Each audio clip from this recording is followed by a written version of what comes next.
धियो यो नः प्रचोदयात्। ॐ शान्ति शान्ति शान्तिः। Namaste, my dear friends. In this video, I am starting about the most important Advaita Vedanta treatise called Ashtavakra Samhita or Ashtavakra Gita.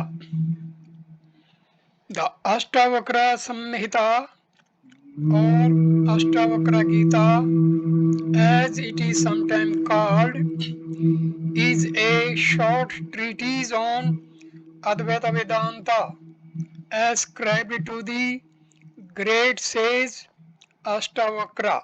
Very little is definitely known about Ashtavakra. His work does not in any way enlighten us or give any clue to his identity. It is presented as a dialogue between him and King Janaka. But is this Janaka the same as is met with in the Ramana of Valmiki and the Brihadaranyaka Upanishad? Nor is it certain that our author is the same Ashtavakra as that of the Mahabharata, but most probably they are identical, for they all exhibit the same profound knowledge of Brahma. A very interesting story is related about Ashtavakra in chapters 132 to 134 of the Vana Parva of the Mahabharata. Ashtavakra was born of Kahor and Sujata. While Ashtavakra was still in his mother's womb, Kahor was once reciting the Vedas, sitting beside his wife. To their great surprise, the child in the womb suddenly cried out, "Father, even lying in my mother's womb, I have already learnt all the Vedas through your grace. But I regret that you often make mistakes in your recitation." Kahor took this as a grave insult and cursed him, saying that he would be born with 8 parts of his body deformed. Accordingly, in course of time, the child was born with a twisted form and was named Ashtavakra, 8-curved. One day, Kahor went to the court of Janaka to beg money from the king. The king had at that time in his court a great scholar called Vandi, son of King Varuna. He was profoundly versed in the Vedas. Kahor was called to a debate by him, was defeated, and made to go into the sea to be engaged as a priest in a sacrifice performed by Varuna. When Ashtavakra grew to be a lad of 12 and heard of the sad plight of his father, he repaired to the court of Janaka in company with his maternal uncle Savetketu. Being a mere boy, he was not at first allowed entrance into the court, but when he gave proof of his extraordinary learning in the Shastras, he was cordially welcomed. He at once sought out his father's opponent, Vandi, and entered into a debate with him. A wonderful controversy ensued, and the boy of 12 defeated the foremost scholar of the court of Janaka. He rescued his father from the grip of Varuna. Kahor was highly satisfied with his son and asked him to bathe in the river Samanga, and lo, he came out of the waters with all his limbs made straight, but his name continued the same forever. The present work is not a philosophical treatise in the technical sense of the term. It does not care to call in aid the intellectual resources which are the only stock in trade of all philosophical dissertations. We find in it, on the contrary, an unfoldment of the ultimate truth, which is the final objective of philosophy, but which forever eludes its grasp. Philosophy and even Vedanta, qua philosophy was only produce an intellectual conviction which falls far short of the direct realization of the truth, for which the spiritual aspirant must undergo a course of sadhana under the guidance and supervision of the Guru, who has himself gone through the grind and envisages the truth face to face. Monastic Vedanta has uniformly discarded the world of sense and intellect and all that revolves around the conception of dualism as an unmitigated illusion for which there is no logical or ontological justification. All attempts at a rationalization of the world appearance together with the fundamental datum of logical thought, viz., the ego, are bound to end in a cul-de-sac and a confession of failure.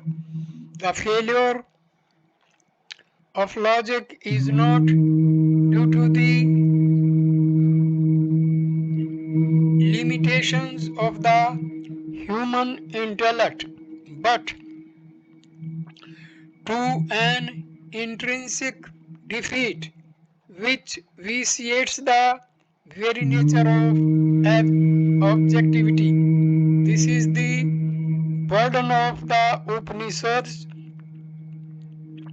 and the entire Vedantic philosophical literature from the earliest writings of Gaudapada and Sankaracharya down to the latest polemical works of Sri Harsha, Chitsukha and Madhusudana Saraswati are occupied with the task of proving the unreality of the objective world by appeal to logic and authority alike.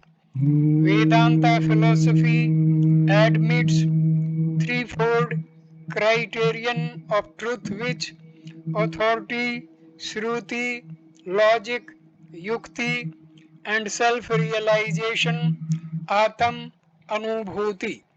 Authority is equated with self-realization and is valid only because it embodies the results of realization by seers of truth, which are always open to attestation by the self-realization of the coming seekers of truth. The approach of Vedanta is thus seen to be rational in the sense that it is not in conflict with the demands of reason, but but it also recognizes the limitations of reason and transcends the same by the help of a suprarational organon called self-realization, which directly intuits the truth. Reason is a helpful guide up to a certain limit, but it is, after all, a negative instrument and its findings are bound to be negative in character. It helps us to discard and to negate what is untruth.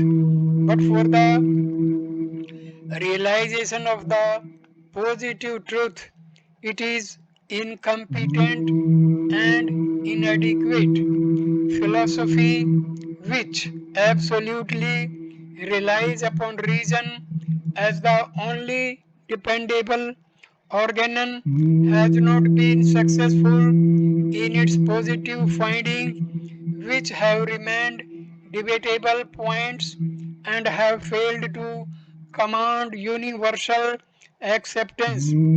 The superiority of Vedanta lies in the fact that while it fully utilizes the resources of reason, it at the same time corrects and supplements the results attained by that means by a supra-intellectual organ which does not contradict the findings of reason but supplements them by its positive discoveries. The discoveries of this supra-rational intuition satisfy the demands of reason in full. The tremendous hold of Vedanta upon the intellectuals of India is due to this secret of reconciliation of reason with supra-rational intuition. Undisciplined reason has got its idiosyncrasies which lead to clash and conflict and so stands in need of being checked by a corrective which is supplied by the supra-rational power of intuition in men. This recognition of the inadequacy of unaided reason must not be interpreted as an advocacy of the anti-intellectual and anti-rational approach. Vedanta is the Vedanta is thoroughly rational, and where reason comes to stand still, it goes beyond by the light afforded by the suprarational organ. The falsity of everything that represents itself as an other to consciousness is the conclusion which is deduced by the application of this triple criterion, and the philosophical literature of Vedanta is occupied with this task. The fundamental proposition forms the starting point of inquiry in the Ashtavakra Samhita and is not the conclusion aimed at. The aim is realization of the truth and not a rational defense of the same. The self alone is real and all not self is appearance. The false identification of the self with the non-self is the cause of bondage. Bondage is thus due to ignorance of the real nature of the self, and freedom is attained as soon as the ignorance disappears on the dawn of self-realization. The disappearance of ignorance automatically entails the disappearance of the not self, which is its product. The existence of an other is the cause of all our worry and unhappiness. When the self is realized as the only reality, difference and distinction vanish like the mist before the sun, and freedom is attained. In point of fact, freedom is the very essence of the self, and loss of freedom is only a case of forgetting. This truth is illustrated by the maximum of the gold chain round the neck. A man carries the gold chain on the neck but forgets its presence, feels miserable, and casts about for its recovery. Somebody reminds him of the presence of the chain on his own person and he recovers it and feels happy. Such is the case with us all. We feel miserable because we do not realize the freedom that is ours, and through ignorance feel that we are in bondage.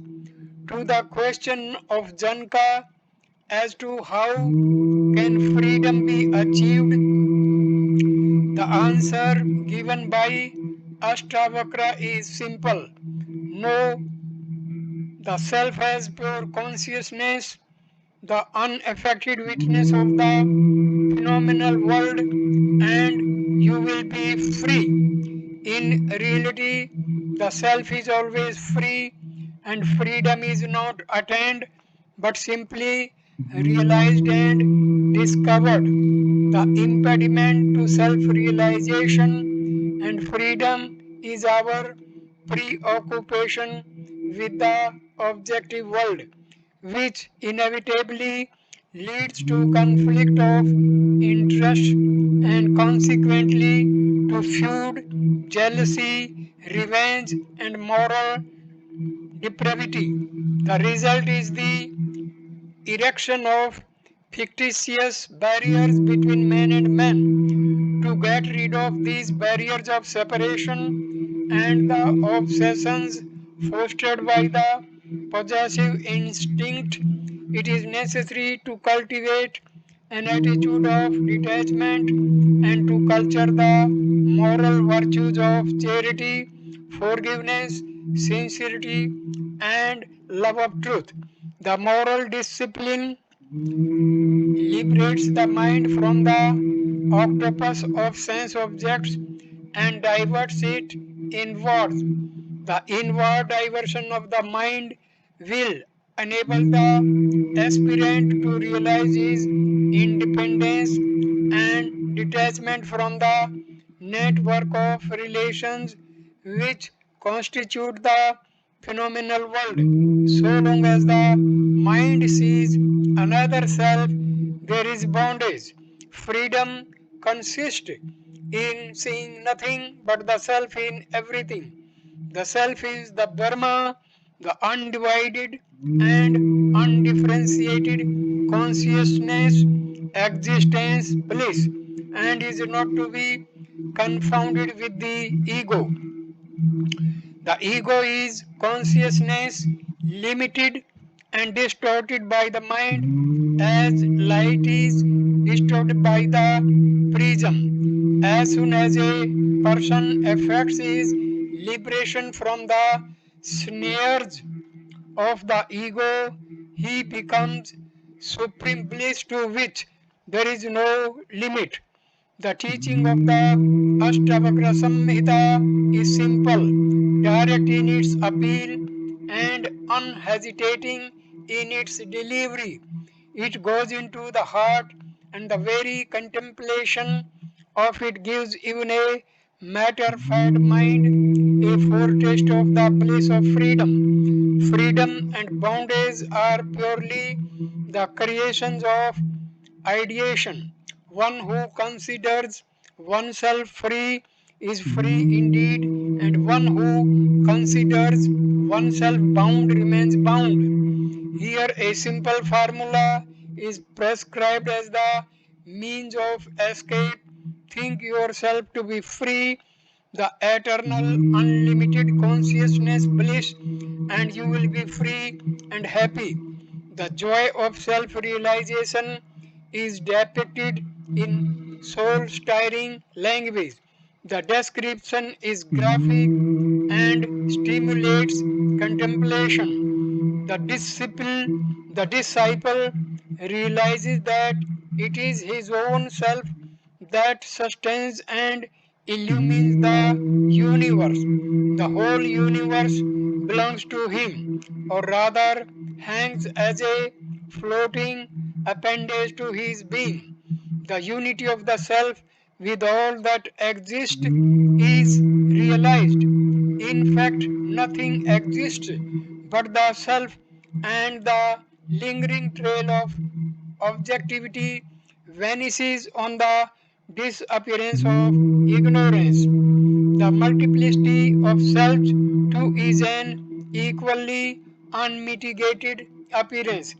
There is neither a plurality of objects nor of subjects. There is only one subject, or rather, no subject. The self existent infinite consciousness plays the role of a number of subjects through its false identification with the mind organs, which are the creation of the resourceful Maya. The Maya is the price of the phenomenal world, the principle of unreason, the fountainhead of irrationality, the enchantress of infinite resources. There is no escape from her hypnotic influence save through knowledge, but there is a silver lining to every cloud. The Maya is not the Satan of Semitic conception. She is not the absolute evil and is possessed of a redeeming feature in her character. She is the embodiment of science and reason also. This provides an outlet. Science kills nescience, reason kills unreason, and both being embedded in the self same principle called variously Maya, Prakriti, or not self. The latter carries in its own self the secret of her death. This truth has been graphically described by the Vyasa in his Bhasha on the Yoga Sutra.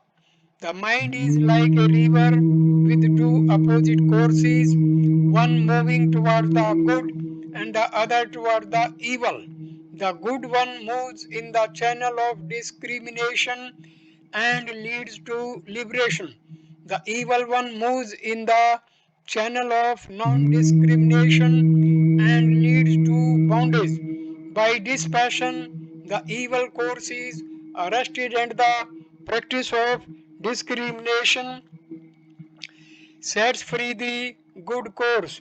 This gives the raison d'etre of moral discipline, which is emphasized with so much vigor in the Shastras. The necessity of detachment, which was alluded to in the very commencement of the work, is emphasized in the third chapter. The craving for the objects of the senses, it is declared, last only so long as there is ignorance of the beauty of the self. But the bubble of the world order is pricked as soon as the surpassing beauty of the self is realized. In the fourth chapter, the self is spoken as the unrivaled Lord of the universe who is absolutely free from fear. This aspect of fearlessness has been repeatedly emphasized in the Upanishads and was the perpetual burden of the teaching of Swami Vivekananda. It is Vedanta pre-eminently of all systems of philosophy that can make us free from fear, be it from death or from tyranny.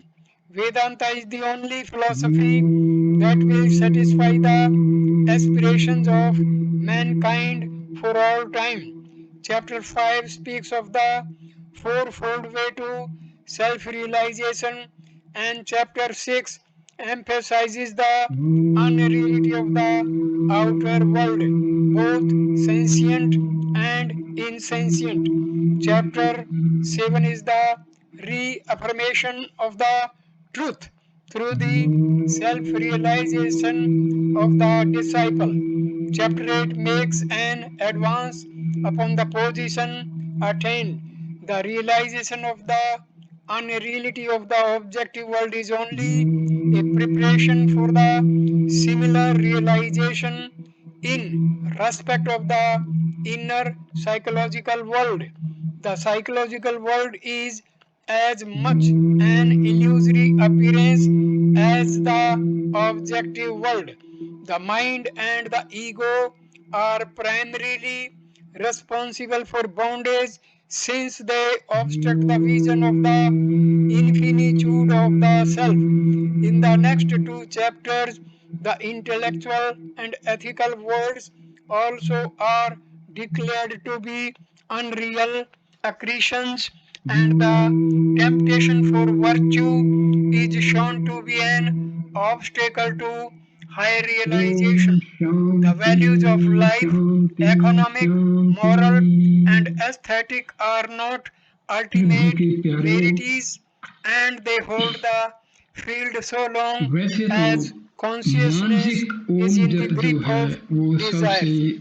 Chapter सर्वश्रेष्ठ 11 बताया गया है deals with the cultivation of जो moods साधक which enable the निर्गुण aspirant to withstand the ब्रह्म की उपासना onslaughts करते of हैं fortune, the good and Gayatri the के जो evil alike. उपासक हैं The next three chapters way affirms the futility जो of the हैं intellectual, मानसिक जप aesthetic, करते and हैं moral disciplines, which become लेकिन a hindrance to the aspirant उच्चारण के after साथ liberation किया हुआ as जप he इसमें भी advances in अपना the एक विशेष course of लाभ है his sadhana. Even the क्योंकि striving जब for हम ओम liberation का ceases जाप when the करते goal हैं is reached.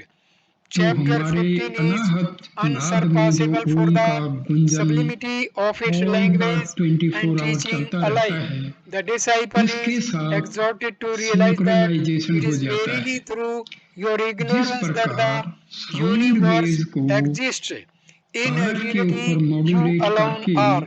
There is no modulation की Jiva or प्रक्रिया से Iswara other रेंज than बढ़ाया you. जाता है This takes इसी us to प्रकार the acme हमारी जो of perfection and to उच्चारण the से highest ओम का point जो of उच्चारण हम करते realization. हैं One वो may हमारे feel अनाहद tempted नाद to से read in these सिंक्रोनाइज हो utterances जाता the है anticipation of फिर the हमारे doctrine पांचों known जो as कोष हैं Eka अन्नमय Jivavada, कोष the doctrine that प्राणमय only कोष one individual मनोमय कोष subject exists. विज्ञानमय But it कोष would be more correct आनंदमय to कोष consider the उनका deliverances of एक्टिवेशन this होता kind है as proceeding उनका from the प्यूरिफिकेशन होता है transcendental point of view, awakening the होता है absolute identity और of हीलिंग the की self, प्रक्रिया and the साथ साथ negation चलती of है a second principle, spiritual or इससे material, अब are the हमारे जो cardinal चक्र हैं principles acknowledged उनका by भी जागरण monistic होता है Vedanta in all its हमारे schools. The मूलाधार recognition चक्र of values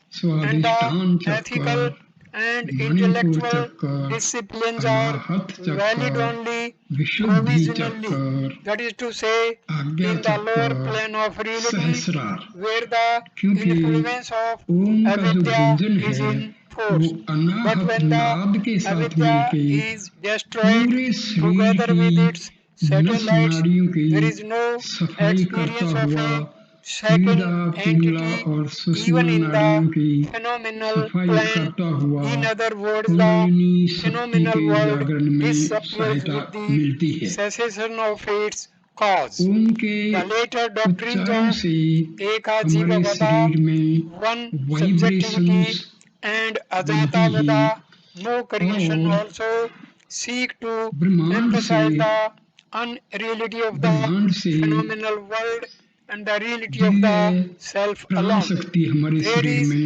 absolutely अधिक से no अधिक difference of एंट्री opinion करती है। among the तो इसके teachers अपने of फायदे monistic अलग हैं, Vedanta with मानसिक जग regard के जो to फायदे this वो supreme अलग हैं। truth. हम किसी भी The ढंग से denial करें of ओम का extra जप तो subjective केवल existence लाभ to ही the लाभ phenomenal देता है। world is only Om a case Shanti of Shanti emphasis, and Shanti even he. when the provisional validity and extra subjective reality of the phenomenal world is admitted by the author of the Vivarna and his followers. There is no room for mistake that these grades of reality have only a relative validity and they do not posit a second reality parallel to or alongside of the self.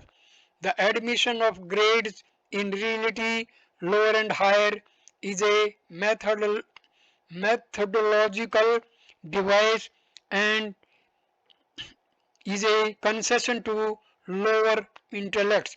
It is always recognized that the apparent Pratibhashika and the conventional Vyavaharika orders of reality are rather phases of unreality as absolute reality is denied to them.